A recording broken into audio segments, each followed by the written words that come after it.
आज का कार्यक्रम मुझे लगा था विजय उत्सव होगा, लेकिन ये तो रुदाली का रोना था।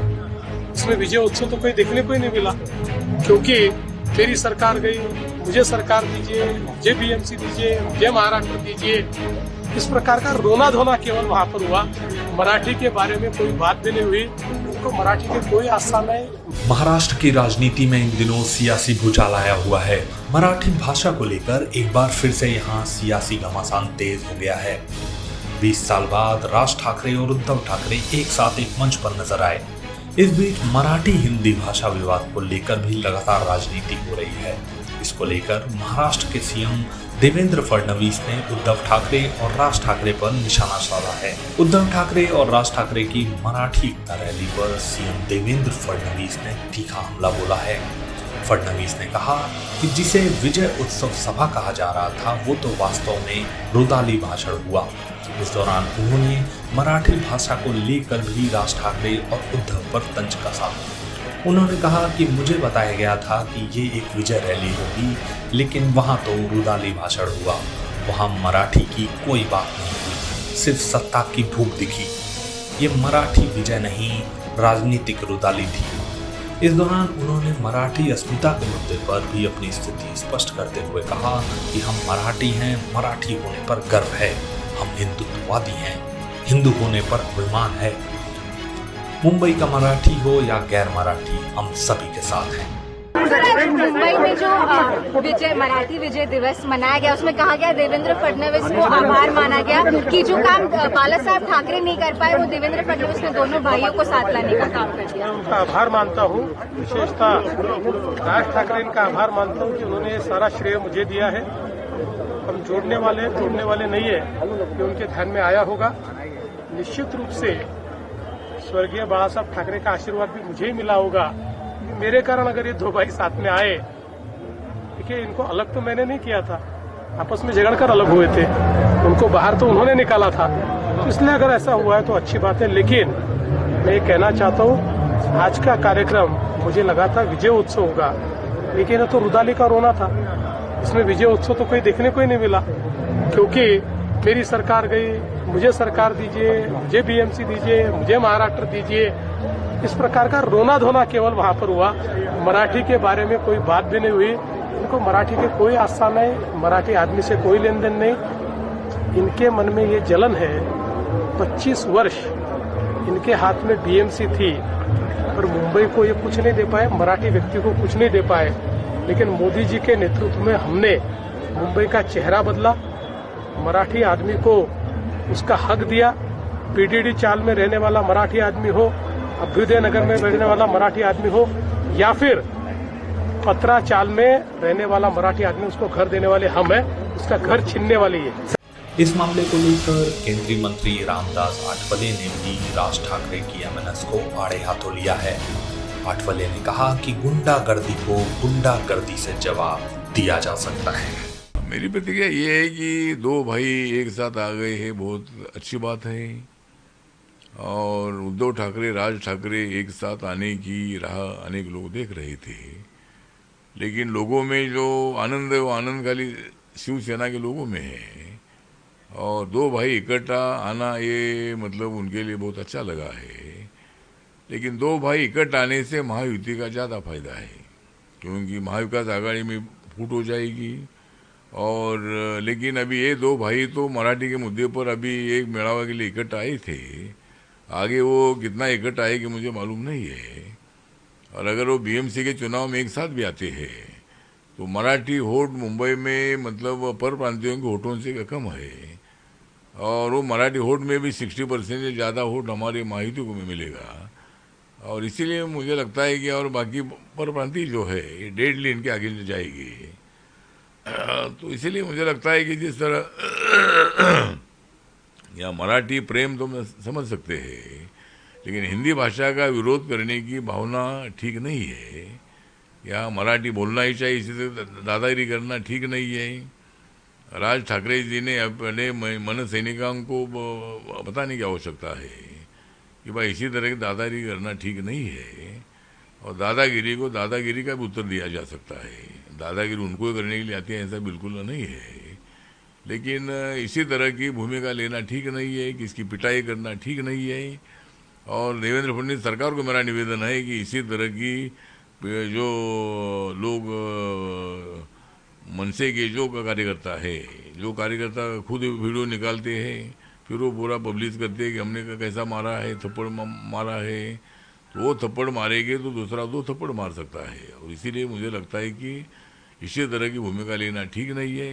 मराठी आनी चाहिए, ये समझाने की बात हम समझ सकते हैं, मराठी पढ़ाने की बात भी हम समझ सकते हैं, लेकिन ऐसी दादागिरी का हमारा कड़ा विरोध है। और सरकार ने, देवेंद्र फडणवीस सरकार ने इनके ऊपर एक्शन लेनी चाहिए और उनको जो सज़ा है, ये सज़ा ऐसे लोगों को मिलनी चाहिए।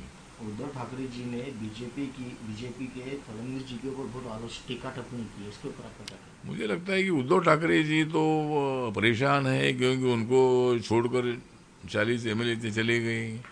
अनेक लोग रोज कारपोरेटर जा रहे, कार्यकर्ता जा रहे, एक से MLA जा रहे हैं, और इसीलिए उद्धव ठाकरे जी परेशान है। और उनको ये लगता है कि भाई ये नरेंद्र मोदी जी, अमित शाह का ये मतलब, और देवेंद्र फडणवीस का ये प्लान है कि हमारे लोग इन्होंने तोड़ दिए हैं, एक नाथ शिंदे जी को अपने साथ लिया है। तो ये गुस्सा उनके मन में, इसीलिए वो रोज उनको अमित शाह दिखते हैं अटैक करने के लिए। कभी नरेंद्र मोदी पर अटैक करते हैं, कभी देवेंद्र फडणवीस पर अटैक करते रहते हैं। तो आज के भाषण में भी उन्होंने इसी तरह की टीका टिप्पणी की है, लेकिन उसके कोई हमको फर्क नहीं पड़ता है। ये दोनों भाई जो एक साथ आए हैं ठाकरे परिवार, मराठी को लेके आए हैं या महानगर पालिका को लेकर एक साथ एकजुट हुए? मुझे लगता है कि मराठी के लिए तो अभी इकट्ठा आए हैं, लेकिन महानगर पालिका के लिए अगर आते तो देखते अभी क्या होता है। लेकिन जिस तरह आज के भाषण में मतलब जो भी दोनों भाई एक साथ आए और मैनेजमेंट बहुत अच्छा था, लोगों की भीड़ भी बहुत अच्छी थी, और लेकिन महानगर पालिका में ये दो इकट्ठ आएगी कि नहीं ऐसा नहीं बोल सकते हैं। और अगर इकट्ठ आएगी भी तो महाविकास आघाड़ी में फूट हो जाएगी, और उसमें महायुति का ज़्यादा फायदा होगा। आते हुए इलेक्शन को लेकर क्या दोनों भाई ने एक साथ आने की, एकजुट होने की कोशिश की है, या फिर क्या आते हुए इलेक्शन को लेकर इन लोगों ने टारगेट किया? मुझे लगता है कि चुनाव को लेकर कुछ इकट्ठ आए ऐसा मुझे लगता नहीं है। अभी तो मराठी के मुद्दे पर इकट्ठ आए हैं, और विजय मेड़ावा लेने का उनको कोई अधिकार नहीं है। देवेंद्र फडणवीस सरकार ने 2 GR निकाले थे, और लेकिन लोगों की भावना ध्यान में रखते हुए उसको रद्द करने का निर्णय लिया। तो विजय मेड़ावा हम लोगों ने लेना चाहिए था, उनको विजय मेड़ा लेने का अधिकार नहीं था। लेकिन ठीक बात है, वो इस बहाने दोनों भाई एक साथ आए हैं, वो दोनों एक साथ रहे या ना रहे, लेकिन हमारा महायुति का बिल्कुल उसमें नुकसान नहीं है। तो हिंदी भाषा का GR कैंसिल करने का मतलब क्या होगा? मतलब ये हुआ कि जिस तरह उद्धव ठाकरे और राज ठाकरे की तो भूमिका थी, इसीलिए ऐसा किया, ऐसा बिल्कुल नहीं है। लेकिन लोगों की भावना ध्यान में रखते हुए जो मराठी इंटेलेक्चुअल्स है, मराठी साहित्यकार है, मराठी विचारवंत है, मराठी उद्योगपति है, मराठी जो लेबर क्लास है, तो ऐसे सब लोगों की भावना ध्यान में रखते हुए दोनों GR निकाले थे। और पहली से 6 साल के बच्चे को हिंदी पढ़ाना उतना ठीक नहीं था, मतलब हिंदी भाषा तो पढ़ानी चाहिए। और 1 साल में 10 क्लास होने वाले थे, लेकिन तो भी पहली से ये सख्ती करना ठीक नहीं था। इसलिए लोगों की भावना को ध्यान में रखकर GR निकाले थे, और उसको रद्द करने का निर्णय भी सरकार ने लिया है।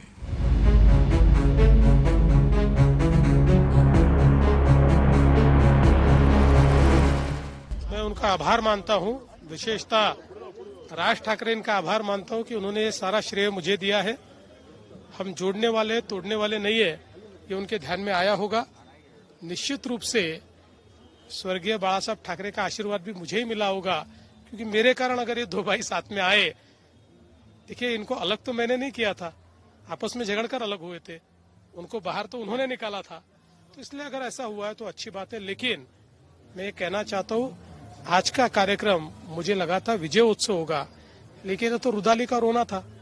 इसमें विजय उत्सव तो कोई देखने को ही नहीं मिला, क्योंकि मेरी सरकार गई, मुझे सरकार दीजिए, मुझे बीएमसी दीजिए, मुझे महाराष्ट्र दीजिए, इस प्रकार का रोना धोना केवल वहां पर हुआ।